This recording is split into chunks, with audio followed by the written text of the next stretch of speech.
Entonces, ya se ha comenzado a grabar. Buenas tardes a todos. Os doy la bienvenida a esta sesión vespertina y casi final de GENUI. Esta sesión se ha titulado Didáctica en los estudios de Ingeniería Informática. Esa asignatura pendiente, ¿verdad? Tanto que habría que decir sobre esto. Y nada, os agradezco de antemano a todos la presencia en la sesión, a pesar de las horas vespertinas. Y bueno, para ir entrando un poco en ya la materia de la sesión, quería comentaros que, bueno, es una sesión corta, realmente tenemos 2 trabajos a presentar. Quiero recordar también que después a las 4 menos cuarto tenemos programada una actividad social que habría que cambiarse de sala al finalizar esta. También una cuestión que es que para dar más dinamismo a la sesión, ambos trabajos se presentarán consecutivamente. Es decir, no habrá una pausa entre ellos para preguntas, sino que iremos recogiendo las preguntas que os vayan surgiendo de cada uno de los trabajos, las vais dejando en el chat. Al finalizar ya la segunda presentación, entonces iré trasladando las preguntas a los ponentes.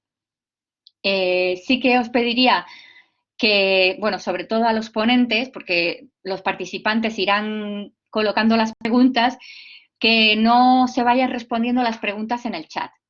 Así los participantes pueden estar atendiendo a las 2 ponencias y entonces todo el mundo, la audiencia entera, se entera de cuál es la respuesta a las preguntas que se van haciendo.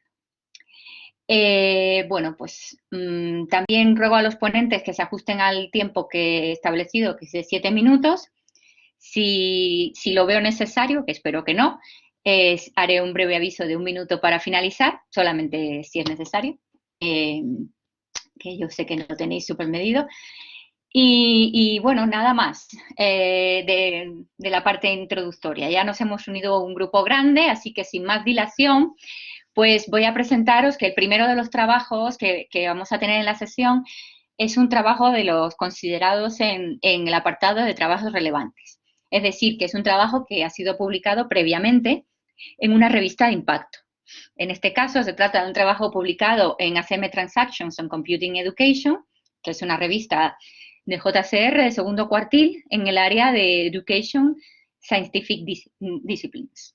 Y lo presentará Arturo Jaime de la Universidad de La Rioja, que está aquí con nosotros. Nada, cuando quieras.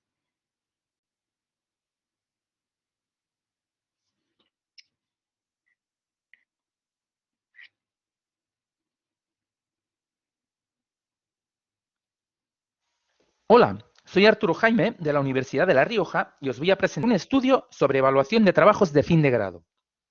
¿Sabes qué es lo que más te influye cuando evalúas un trabajo de fin de grado? ¿Evalúas igual si eres el tutor que si estás en el tribunal? En este trabajo participaron otros 3 profesores de la Universidad de La Rioja: César Domínguez, Francisco García y Juan José Olarte. Se publicó en marzo de 2020 en Transactions on Computing Education, que es una revista de la ACM que está indexada en una lista de educación del JCR y que se situó ese año en su tercer cuartil. El trabajo se realizó en el contexto de un proyecto nacional del área educativa, que no conseguimos reeditar tras su finalización. Esta es una de las dificultades de trabajar en la frontera entre educación e informática. Sin embargo, esto no parece ocurrir en áreas fronterizas parecidas como la didáctica de las matemáticas. Explicaré el estudio en 3 pasos, empezando por los datos tomados a lo largo de varios cursos académicos. Los datos se tomaron a través de sendos cuestionarios pasados a los tutores y a los tribunales al finalizar su tarea. El cuestionario del tribunal tiene 9 preguntas donde hay que valorar entre 1 y 4. El cuestionario del tutor tiene 18 preguntas de este tipo. Estas preguntas se presentan en secciones sobre el producto, el estudiante y en el cuestionario del tutor hay otra sección sobre su implicación. La muestra estudiada consta de 176 trabajos fin de grado realizados entre los años 2013 y 2018. Participaron 25 profesores y los tribunales se componían de 3 profesores. En segundo lugar, vamos a presentar los resultados obtenidos. En el estudio estadístico se han hecho tanto análisis factoriales como de regresión. El análisis factorial reduce el número de variables agrupando las que se comportan de forma parecida. En nuestro caso, las variables son las preguntas de los cuestionarios. En el análisis de regresión se explica el valor de una variable respecto a de las demás. En nuestro caso, tratamos de explicar la nota del proyecto en relación con los factores obtenidos. La factorización de las preguntas del cuestionario del tutor las separó en 4 grupos. El primero contiene las preguntas sobre competencias mostradas por el estudiante, el segundo sobre características del producto y los 2 últimos sobre la implicación del tutor en el producto y el proceso seguido. A continuación se realizó un análisis de regresión sobre los factores obtenidos. Así que se identifica que las competencias del estudiante tienen la mayor influencia sobre la nota de los tutores. Explican un 59% de la varianza. A ellas le siguen las características del producto con el 10% de la varianza y finalmente la implicación del tutor en el producto con un 2%. Destacamos en este último factor que la beta es negativa, indicando una influencia inversa. La factorización de las preguntas del cuestionario del tribunal las separó en 2 grupos. El primero con las preguntas sobre competencias mostradas por el estudiante en el acto de defensa y el segundo conteniendo las preguntas sobre las características del producto. El análisis de regresión sobre los 2 factores identificó que las competencias del estudiante mostradas durante la defensa tienen la mayor influencia sobre la nota de los tribunales. Esta variable explica el 58% de la varianza, mientras que las características del producto explican el 23%. A continuación, comparamos los datos de las preguntas que son comunes a los cuestionarios de tutores y tribunales. Destaca que la mayoría de ítems tienen medias muy similares. También se observa que los tutores perciben las capacidades de escritura y de explicación oral significativamente peor que los tribunales y que ponen una nota significativamente mejor. Dividimos a los trabajos de fin de grado en 3 grupos y comparamos las opiniones de los tutores. La línea negra representa los trabajos de fin de grado donde el tribunal puso una nota mayor que un punto respecto del tutor. Mientras los de la línea discontinua obtuvieron del tribunal menos de un punto que del tutor. La flecha roja destaca la única diferencia. Se trata del esfuerzo del tutor en la ejecución, aspecto que es desconocido para el tribunal. Vemos que el tutor declara haberse esforzado mucho menos en el grupo donde pone mayor nota que el tribunal y viceversa. Esto significa que a mayor esfuerzo, el tutor pone menos nota. Con la misma división de trabajos de fin de grado anterior, comparamos las opiniones de los tribunales. Se observa que los trabajos fin de grado de la línea negra, con mayor nota del tribunal, tienen opiniones significativamente mejores en casi todos los aspectos. Destaca el ítem de la flecha roja relacionado con la defensa. Es una competencia que solo la pueden observar los tribunales. Los estudiantes que reciben mayor nota del tribunal hacen una defensa mucho mejor que los que reciben peor nota. En último lugar, vamos a presentar varias reflexiones que surgen de los resultados obtenidos. Lo que más influye en la nota de los tutores son las competencias mostradas por el estudiante durante el desarrollo del trabajo de fin de grado. Y para los miembros del tribunal, las competencias mostradas durante el acto de defensa. El producto conseguido se sitúa en segundo plano, es decir, que se prioriza el proceso o la defensa frente al producto. Sin embargo, su influencia es también muy fuerte. Aunque quizá los tutores no sean conscientes de ello, el esfuerzo que realizan tiene reflejo en la nota, de forma que a mayor esfuerzo realizado, menor nota. Las discrepancias en la evaluación de tutores y tribunales parecen deberse a las competencias observadas en el estudiante. Los tutores lo hacen durante el trabajo fin de grado y los tribunales durante la defensa. Pensamos que ambos puntos de vista se complementan y que son importantes en la nota del trabajo de fin de grado. Por tanto, es importante para el tutor conocer bien el proceso seguido por el estudiante, prepararlo bien para la defensa y explicarle la influencia de sus competencias observables en la nota. Esperamos que los resultados obtenidos os hayan parecido interesantes y que podáis tenerlos en cuenta al tutorizar los trabajos de fin de grado de vuestros estudiantes. Muchas gracias por la atención prestada.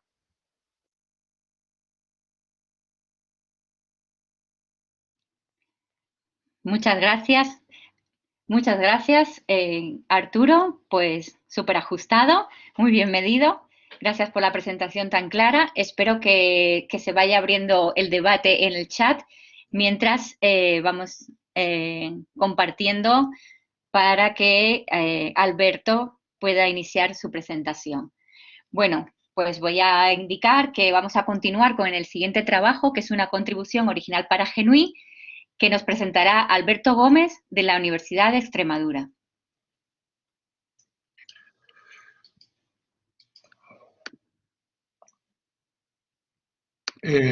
No sé si estoy compartiendo ya. Se te ve a ti, está entrando ahora la presentación, ¿vale? Análisis de la mejora de los resultados de una asignatura inicial de programación tras cambiar la planificación de actividades. Cuando quieras, Alberto. Muy bien. Bueno, pues muchas gracias. Soy Alberto Gómez de la Universidad de Extremadura y voy a hacer la presentación de este trabajo realizado con mis compañeros de la Universidad Oberta de Cataluña, María Jesús Marco, Julià Menguillón y Jordi Escayola. Aquí os muestro las tasas de rendimiento de 4 semestres consecutivos de una asignatura de la UOC. ¿Qué ha pasado para que haya esa diferencia entre un semestre y el siguiente? ¿Ha habido algún cambio en la docencia? Pues realmente en estos semestres no hubo ningún cambio significativo conocido. Por tanto, cuando introducimos una innovación, podemos estar seguros de que se provoca una mejora en los resultados o puede estar influyendo también esos factores desconocidos. El objetivo de nuestro trabajo es comprobar si los cambios introducidos en la planificación de las actividades de una asignatura han influido en la mejora observada en los resultados o son producto de otras circunstancias. Hemos intentado ver si los datos disponibles apoyan esta hipótesis y además cuantificar su aportación, teniendo en cuenta que el perfil de estudiantes en cada semestre puede no ser homogéneo y por tanto no directamente comparables. Se han analizado datos de los estudiantes de Fundamentos de Programación, una asignatura básica de Introducción a la Programación que se ofrece en distintos programas formativos de la UOC. Son estudiantes con perfiles muy variados. Para muchas personas, este es su primer semestre en unos estudios virtuales. En el curso 16-17 se hicieron algunos cambios en las actividades de evaluación continua. La forma habitual de superar esta asignatura es mediante evaluación continua, realizando las actividades a lo largo del semestre, presentando 2 prácticas obligatorias y realizando una prueba final.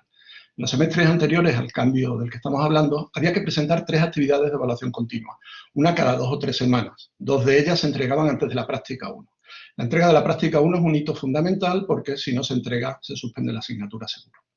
En este gráfico se puede ver cómo evolucionan las calificaciones de los estudiantes en las actividades 1, 2 y la práctica 1. En verde se ven los datos de los estudiantes que llegaron a presentar la práctica 1 y en marrón los que no.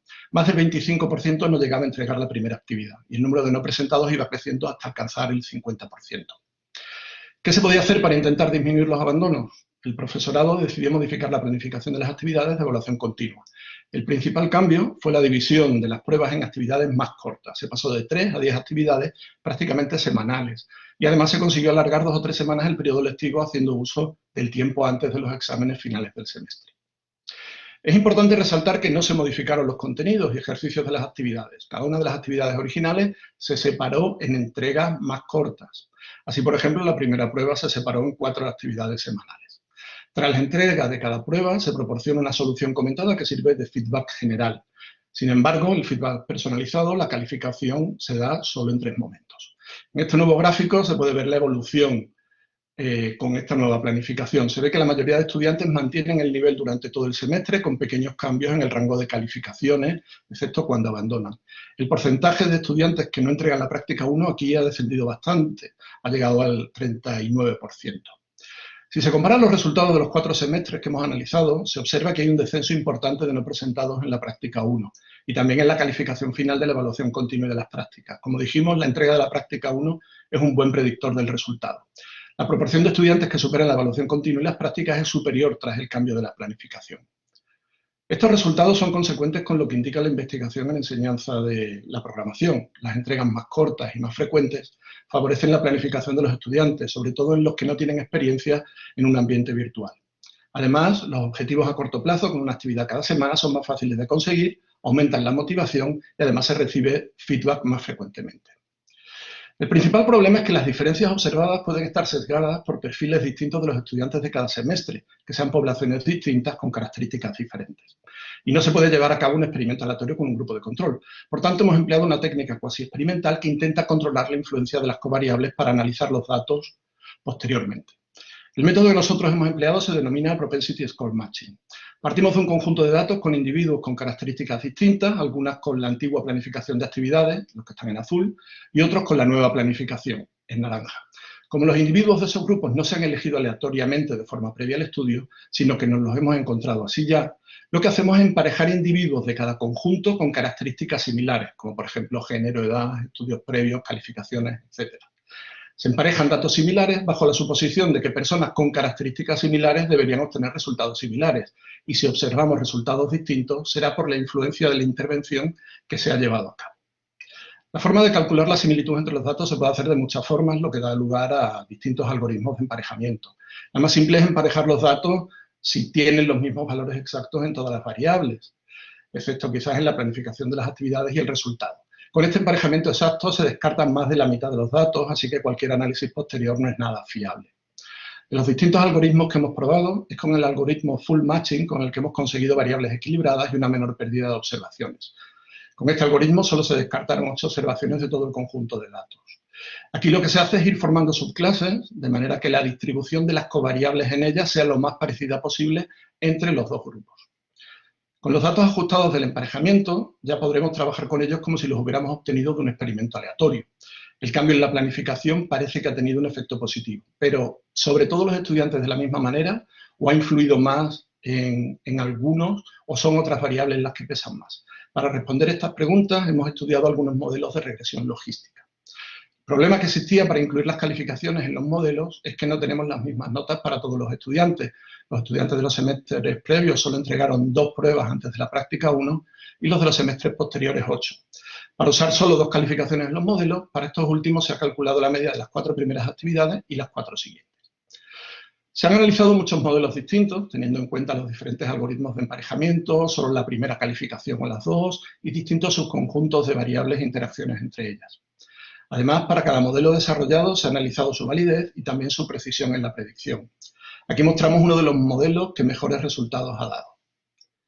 Cuanto mayor es el grupo de edad o el número de repeticiones de la asignatura, más disminuye la probabilidad de presentar la primera práctica a tiempo. Sin embargo, venir de formación profesional o que la nota de la primera prueba sea más alta, incrementa más esta probabilidad. Esto es esperable, cuanto mejor es la nota, más posibilidades de entregar la práctica. Pero se ve un efecto de interacción con el cambio en la planificación. Como conclusiones, se puede decir que los cambios realizados en la planificación de las actividades han mejorado el rendimiento, especialmente porque ha disminuido el abandono. Esta conclusión está justificada con el análisis de los datos y además está alineada con la investigación en enseñanza de programación. A partir de aquí podría ser interesante desarrollar modelos de predicción para poder implantar acciones encaminadas a disminuir el abandono. Y esto es todo. Muchas gracias por vuestra atención. Si necesitáis ampliar algo de lo que contamos en el trabajo, podéis contactar conmigo con el resto de los autores. Muchas gracias. Muy bien. Bueno, la perfección. La perfección. Fenomenal. Muchísimas gracias a los dos ponentes por las presentaciones tan claras y por ajustarse perfectamente al tiempo dado. Bueno, aquí los tenemos a los dos y entonces vamos a ir trasladando las preguntas que vais poniendo en el chat. Vale, dice, Luis Ángel dice, comentario pregunta para Arturo y para todos. En mi universidad algunos vemos mucha diferencia, mucha, enfatiza, según el tribunal. Actualmente 2 miembros del tribunal los propone el tutor, normalmente se incluye el mismo y el tercero lo designa el departamento. Como resultado, algunas familias de TFGs tienen bastante menos complejidad que otros y las calificaciones son similares a otros TFGs más complejos. ¿Cómo intentáis en otras universidades resolver estas desigualdades? Bueno, parece que me la lanzas a mí, Ángel Luis. Nosotros es que no tenemos ese problema directamente. O sea, ¿por qué? Pues porque igual somos un departamento relativamente pequeño. Entonces, al ser relativamente pequeño, pues en general nos llevamos bien y tenemos una visión bastante parecida. Pero yo creo que desde que pusimos las prácticas en empresa y el trabajo fin de grado es una continuación de ellas, yo creo que ha uniformizado mucho el tipo de trabajo, porque los chavales intentan hacerlos casi siempre en empresa, ¿vale? Y entonces no tenemos ese problema que tú mencionas, ¿no? No intentamos hacer, por ejemplo, que haya chicos que hagan trabajos fin de grado de un tema de investigación, no lo intentamos. Entonces, quizá va por ahí los tiros que tú comentas, pero no te puedo decir más, vaya, como una solución. De todas maneras, el trabajo ya sabes que no iba de esto, ¿eh? Sí, yo creo que intentaba abrir un poco el debate porque también mencionaba un poco a todos y luego aquí también hay una pregunta para Alberto que nos dice, parece muy razonable que más actividades más cortas reduzcan el abandono y mejoren los resultados. ¿Se les da realimentación en cada prueba? ¿Qué implicación tiene el cambio en el trabajo para el profesorado? ¿Más entregas igual a más trabajo? Es una pregunta de José Manuel Badía. Ujú. Bueno, quizás esto lo podría responder mejor Chus, que está por aquí, pero bueno, yo te doy mi opinión. A ver, en este caso concreto, la corrección de las actividades por parte del profesorado ha seguido más o menos en los mismos plazos. Sí que se da una realimentación general con soluciones de cada una de las actividades a los 2 días de tener que entregarlas. Entonces, para el estudiante sí que recibe feedback más frecuentemente, ese feedback general, y además el propio feedback de ir resolviendo los problemas y de ir haciendo las entregas, ¿no? Estas entregas semanales. Pero para el profesorado ha seguido corrigiendo más o menos el mismo tipo de exámenes, de actividades, perdón, y en el mismo plazo, porque no se ha dado el feedback semanalmente, sino que se ha agrupado en 3 bloques. Entonces, en ese sentido, para el profesorado no ha supuesto un cambio demasiado grande, aunque ya digo, no sé si Chus querrá decir alguna cosa. Bueno, sería difícil porque, a ver, Ya, tendríamos que buscar para darle vale. permiso, ¿vale? Bueno, No sé si Francisco, que está por aquí ayudándonos, puede darle permiso a Chus para que también intervenga como coautora, ¿no? Mientras tanto, vamos trasladándole a Arturo también otras 2 preguntas y... Disculpa, María Jesús Marco Galindo tiene ahora permiso. No sé si sí, es. Vale, sí. ¿estás Chus? ¿Estás por ahí? Hola, gracias. Hola. Que no podía hablar porque no tenía permisos. Gracias por dármelos. Bueno, completando lo que decía Alberto, sí que, bueno, lo he explicado genial. Y la pregunta ¿me oís? Sí, sí. Vale.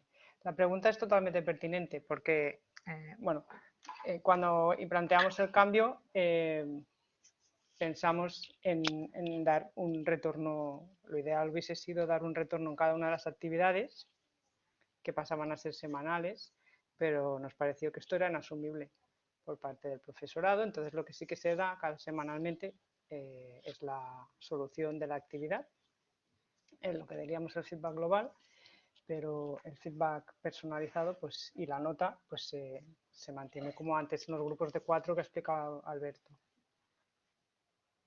Es encontrar un poco el balance entre que le vaya bien al estudiante, pero que sea asumible para el profesor. Y a veces las 2 partes, bueno, lo que va bien por un lado y mal por el otro. Es encontrar el equilibrio. Gracias. Pues muchas gracias, Chus. Aquí aparecen 2 preguntas para Arturo sobre la recopilación de datos del tribunal. ¿Los datos desglosados por ítem se recogieron solo para el estudio o es lo habitual? ¿Y era individual o del tribunal en conjunto? Así son 2 preguntas fáciles de contestar. Sí, solo se recogieron para el estudio. Pues es claro, el estudio se ha prolongado durante bastantes años, como he comentado antes, y yo creo que lo dejamos de hacer hace un par de años, pero lo llevamos haciendo muchos años. Y si era individual o no, era del tribunal en conjunto, se tenían que poner de acuerdo. Sí. Muy bien, gracias. Mira, teníamos otra pregunta aquí que se me fue, que es para Alberto también. ¿Creéis que en docencia, es una pregunta de Asun Castaño, que dice, ¿creéis que en docencia presencial es clave también las primeras actividades para enganchar al alumnado y reducir el abandono? En mi experiencia, sí. Yo también soy profesor de una asignatura de introducción a la programación y es verdad que el que está desenganchado desde el principio es muy difícil que luego vuelva a engancharse. Entonces, sí, también yo he hecho algún gráfico similar a estos que he presentado con los datos que yo tenía y es cierto, se ve la tendencia a irse desenganchando y los que desde el principio empiezan mal, pues desafortunadamente es muy difícil que remonte. Mi experiencia, desde luego, es esa. Muy bien, gracias. Pregunta aquí, dice, Alberto Gómez, pregunta de José Manuel Badía. ¿Vais a continuar con la idea en próximos cursos o vais a ajustar algún detalle? Más cursos os darán más datos para comparar. Bueno, la verdad es que el recorrido de hacer esta comparación no lo vamos a seguir mucho, ¿no? Pero ya hemos comparado 2 semestres antes, 2 semestres después. Desde ese periodo del 16-17 ya la planificación ha cambiado. Entonces, la verdad es que yo creo que tiene mucho más sentido ahora pues mejorar los modelos, por ejemplo, de predicción, ya que más o menos parece estable y que ha dado buenos resultados esta planificación, que se puede hacer mejor pues para cambiar, yo que sé, las primeras actividades y que se desenganchen todavía menos. Aunque esto ha supuesto un cambio positivo, el porcentaje de abandono todavía sigue siendo grande y todavía hay mucho por hacer. Pero bueno, comparar con la planificación anterior yo creo que ya no tiene mucho sentido. Hay que seguir mejorando con la actual. Gracias. Dice Asun Castaño un comentario. En la UGI formamos un grupo de personas por itinerario que evalúan los TFGs de dicho itinerario. Es un comentario relacionado con el primer ponente que Valentín Cardeñoso le pregunta, ¿utilizáis rúbrica para la evaluación tanto de tutores como de tribunales? Sí, bueno, tenemos una rúbrica, pero es de carácter, no sé, orientativo, ¿no? Sí que es verdad que tenemos que poner, pues si nos ha parecido mejor o peor determinadas cosas, por ejemplo, la memoria, la presentación oral y tal, pero al final no tienes una fórmula que te indique cómo tienes que sacar la nota final. Es que la nota final la pones tú a tu libre albedrío, ¿no? Tú o el tribunal. Y aquí también a continuación queda enganchada otra pregunta sobre esto. Dice, gracias Valentín por aquí. Y dice, una pregunta de Javier Traver. Si he entendido bien, a mayor esfuerzo del tutor, menor nota. Me ha llamado la atención porque parece algo antiintuitivo. ¿Qué posibles explicaciones veis? Bueno, yo creo que está muy relacionado con las competencias del estudiante, ¿no? Que era precisamente una de las cosas que más fuerza tenía, ¿no? Y que creo que está relacionado. Entonces, claro, es algo que los miembros del tribunal no lo ven, desde el esfuerzo que tú has hecho, quiero decir, ¿no? Y entonces, pues por ahí vienen parte de las divergencias. Pero yo creo que es eso, o sea, tú te esfuerzas en guiarle, en fin, en corregirle, no sé, incluso en escribir con él, pues lo más normal es que pienses que tiene unas competencias inferiores que otros, ¿no? Yo pienso que va por ahí. Yo, bueno, ahora voy a meter yo también una preguntilla que tenía sobre el trabajo que nos ha presentado Alberto. ¿Creéis que saldrían los mismos resultados si en vez de evaluación continua fuera evaluación formativa? Es decir, que ellos fueran entregando, sí que recibieran el feedback agrupado, pero no formase parte de la nota.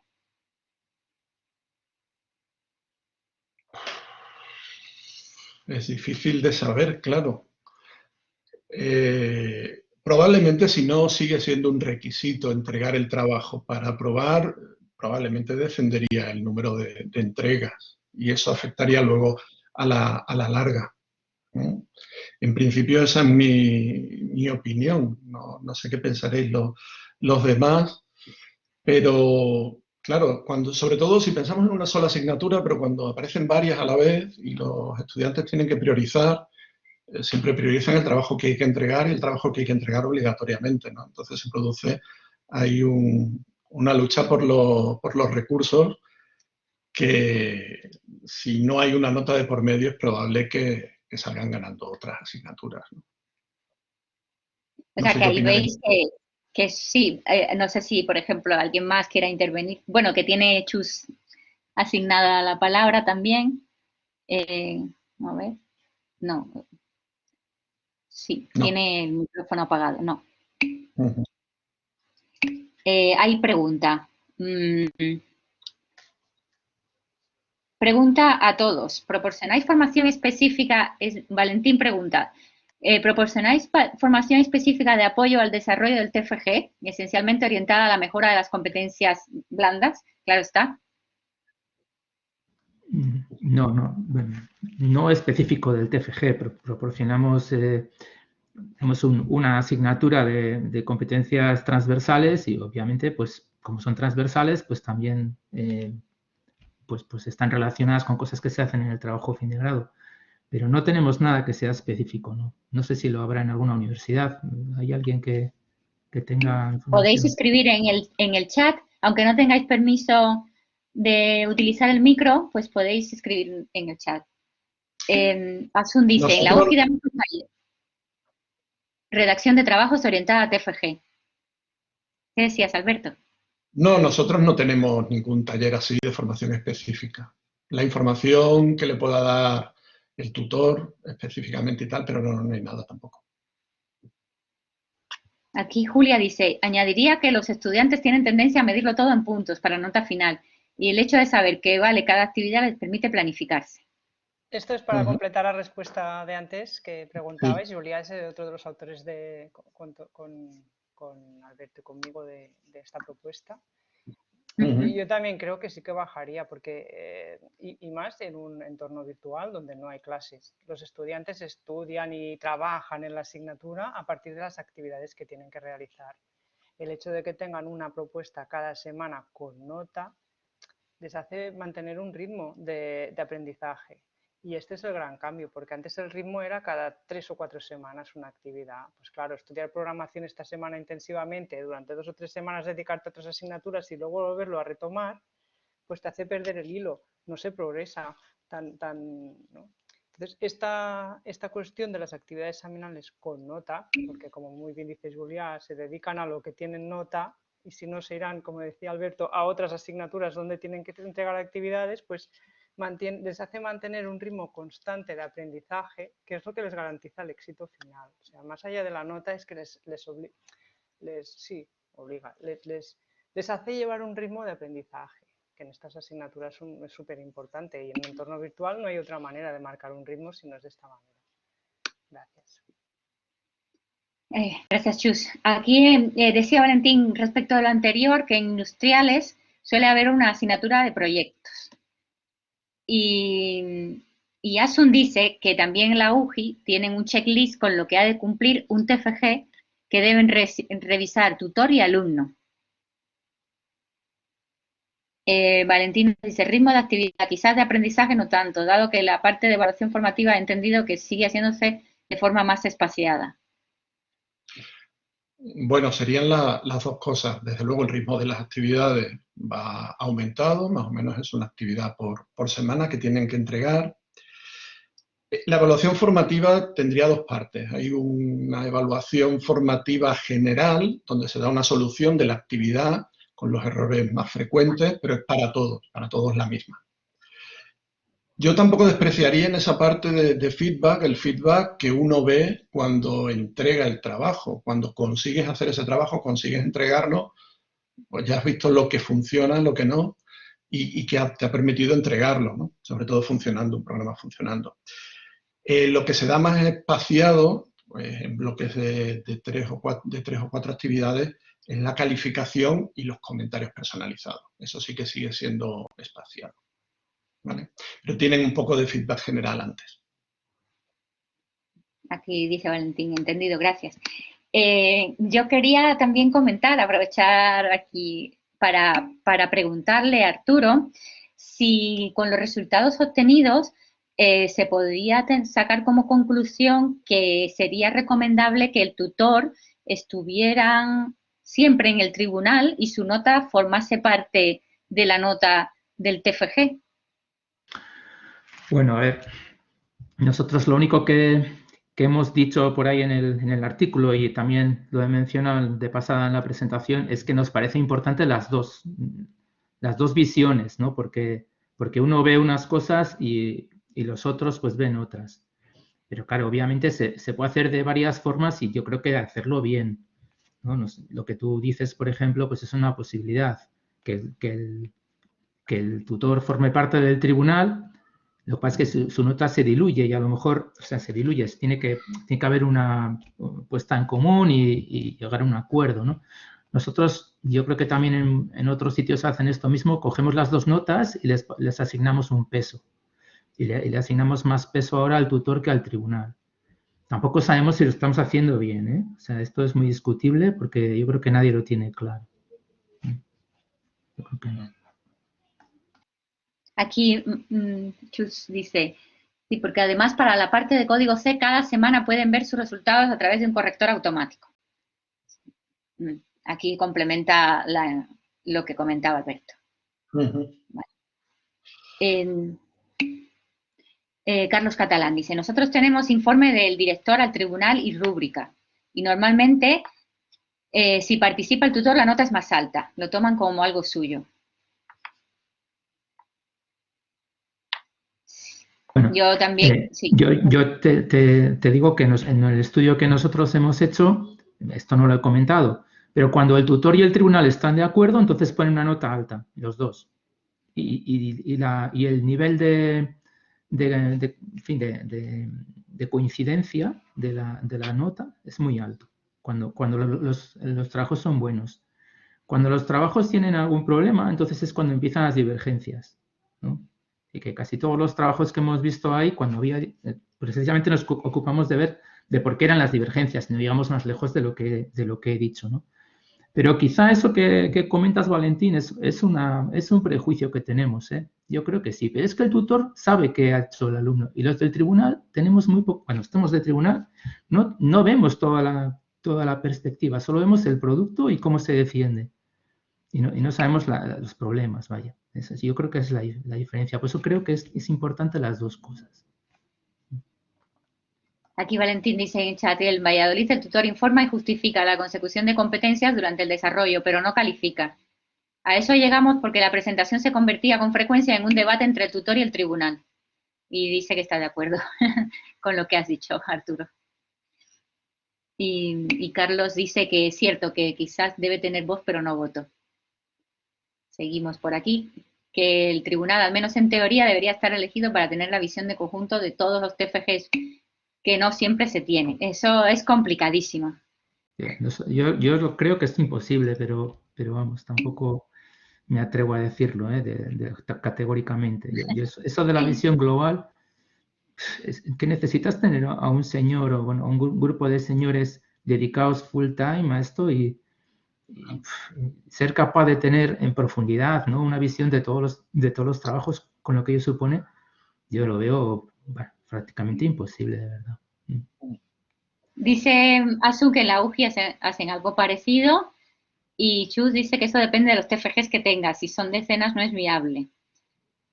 Y bueno, yo aquí quería comentar algo respecto de los tipos de TFGs, ¿no? Yo he escuchado a gente de universidades decir que se había intentado hacer una especie de normalización en cuanto a definir tipos de TFGs. Y como decir, tipos de TFG de desarrollo de un producto, de TFG de estudio de un tema, TFG de tal, y entonces establecer según el tipo una serie de criterios para evaluar los TFGs desde el punto de vista de los tribunales. No sé qué opináis. Yo creo que eso se nos ha ocurrido a muchos, pero es que, no lo sé, quiero decir que tampoco es fácil porque es que cada TFG al final te sale que piensas que es una cosa, y estoy pensando por lo que me acaba de pasar con los míos, ¿no? Piensas que es un TFG de un determinado tipo y resulta cuando están escribiendo la memoria dices, toma, pero si este es otra cosa diferente, ¿no? Entonces es complicado gestionar, es complicado incluso de hacer ¿cómo se dice?, una plantilla de memoria que sirva para los de un tipo y los de otro, o tener ejemplos. El tema de los TFGs es muy complicado, muy complicado. Sí. Dice Chus, nosotros en la UOC los tenemos organizados por ámbitos. Todos tienen una parte común y una más específica de cada área. Y hablando de tu trabajo sobre las plantillas de escritura, que acabas de mencionar, lo del tema de la plantilla, ¿habéis conseguido en algún sitio tener plantillas, digamos, o aunque sea varias variantes de plantillas de TFG exitosas? Bueno, a ver, yo en realidad en el trabajo de las plantillas, bueno, que no es exactamente de las plantillas, más era los clones lo que quería contar, ¿no? Pero claro, digamos que la excusa para tener clones y poder acceder a ellos y tal era a partir de compartir una plantilla. Esa es un poco la... Entonces, una de las partes del artículo habla precisamente de las plantillas de proyecto. Pero, claro, te tienes que poner de acuerdo todos los profesores del departamento y nosotros nos llevamos bien, a ver. Y todavía no lo hago más que yo y mi compañero de despacho le tengo que decir, César, tío, pero no quedamos en que había que, no, en ese plan. Entonces, yo lo veo también complicado. Si estuviera, yo creo que al final todos lo agradeceríamos, ¿vale? O sea, seguir todos unas directrices mínimas, tampoco hace falta ir a una cosa muy explicada. Yo creo que eso sería una buena idea, sobre todo porque las plantillas nos facilitan la corrección a los profesores, seamos tribunales mucho más, y sabemos lo que queremos que tenga, y no queremos que las memorias, bueno, por lo menos en La Rioja no queremos que sean muy largas, así que no queremos que se entienda lo que han hecho y poco más.